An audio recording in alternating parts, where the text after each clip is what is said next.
Gate from Lagos down here to this Oriental Hotel. My chairman, the bonus of the verse. But the question I want to ask is that how powerful is this Atiku? How is he ready to carry us, the youth? Because we did radio. I don't know if you understand me, chairman. Right. From Calabar. We did ready, like we are ready. We are ready. Full squad. We need to carry last.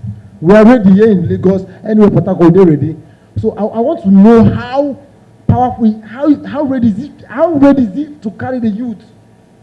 Because with the verse, they say for who no sleep, ask no go rest. With the verse, so we want to know what package does he have for us, the youth? What does he have for us?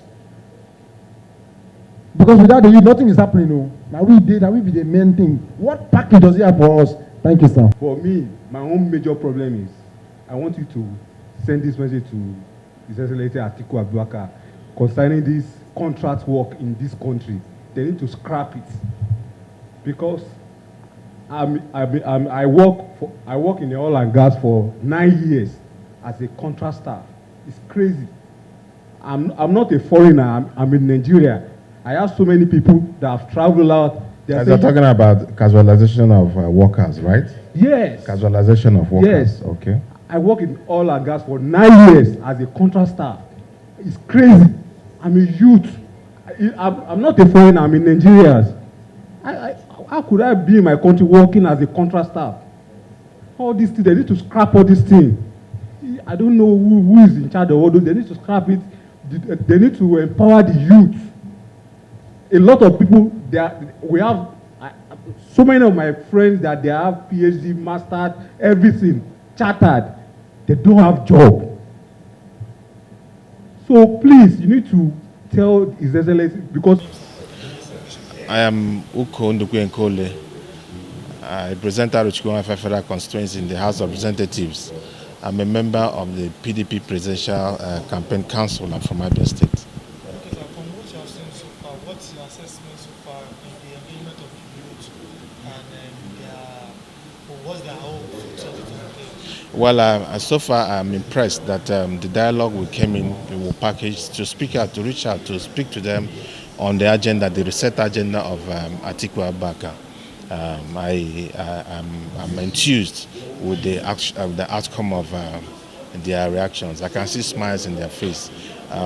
We are bringing the message, cascading to the grassroots, and this is the first aspect of first leg of the dialogue. And I believe that the message, the different cell leaders are buying into the message, and I hope that by the end of the day, is sinking in, and that is the essence of this. Because for clarity's sake and for clarification of the agenda of Atiku Abubakar, which is a very much of a welfare agenda that will help the citizenry. So I am very happy that they're happy that security situations of the country amid the coming election. How can the federal government assure the youth and the electorate for their safety before and after the election?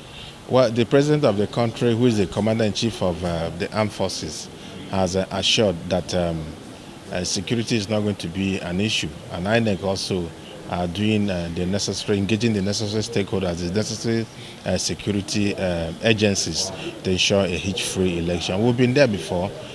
Today is not the first time we're running an election in this country. Right from 1999, we'll be running an election, and I believe there will not be a lacuna created by security. And I know the security on top of the security agencies on top of their game to ensure we have a hitch-free. And I also want to raise my voice and lend my voice to the security agencies to say that they should live up to their responsibilities in that aspect to ensure, not just because of election, every Nigerian deserves to live, and that is why they are paid with the taxpayers' money. So they should live up to their responsibility, build up to the election. After the election, and even when the new government comes of Atiku Abubakar, by God's grace, security will be top agenda, and I believe that we'll have a hitch-free election. Finally, sir, 2 years down the line, what lessons has the youth learned from you, and what's the brief from the answers? And whatever we are doing here, is to the benefit of all of us. And by the end of the day, we'll get back to our principle.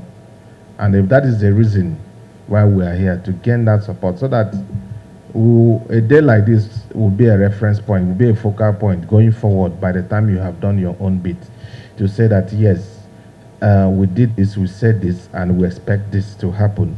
It now becomes a moral compass for all of us to measure if the man is doing well. First of all, I want to thank you, and if you permit me, I'll start from the last speaker and address to all these issues. So, Abusabe, thank you so much for this. You will call it Jakba syndrome, moving, going to seek for greener pastures. It's not that once you get there, you start picking gold. That is not the solution. You also go back there to even, by the end of the day, if you don't work hard, you will just be there doing nothing.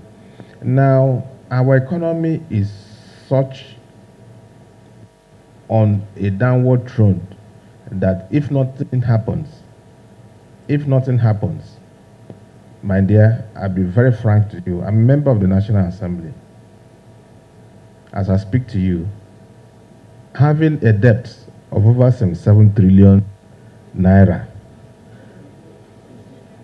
the APC administration, 77 trillion naira is not here. That means as you are seated here, all of you have owing China people, owing a lot of people. So if if 60,000 was when we were on the debt about 40 trillion. Now, if you do the arithmetics, we will be owing 120,000 naira each person that is seated there, the whole Nigerians. So that is the more reason. It's born out of inexperience of the present administration. If you go back to the epistology of 2014, what happened? Nigeria, under PDP administration, was gaining both micro and macro economic advantage. Nigeria was the fastest growing economy in the entire Africa. People were relocating abroad back to Nigeria before 2014. Before 2015. Suddenly, they packaged all these lies, all this rhetoric, telling us, as at that time, a dollar was exchanging for 180 naira. Fuel was, how much was fuel? How much was a bag of rice? You had the Arab Spring, we have our own Nigerian version. It's a global issue. You have the knee on the jack knee on the neck in America. All those things are measures to reactions from the public when there is brutality or when there is injustice. So I see it as a measure, a way to protect injustice. So it's not just about that. It's a way that people are feeling sadness. And for the youth, I will advise that yes, engagement at that level should be a very peaceful one.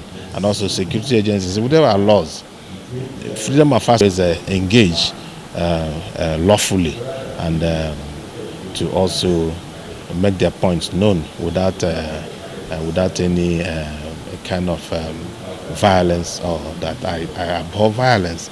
And I'm sure the youth too today, they have understood the fact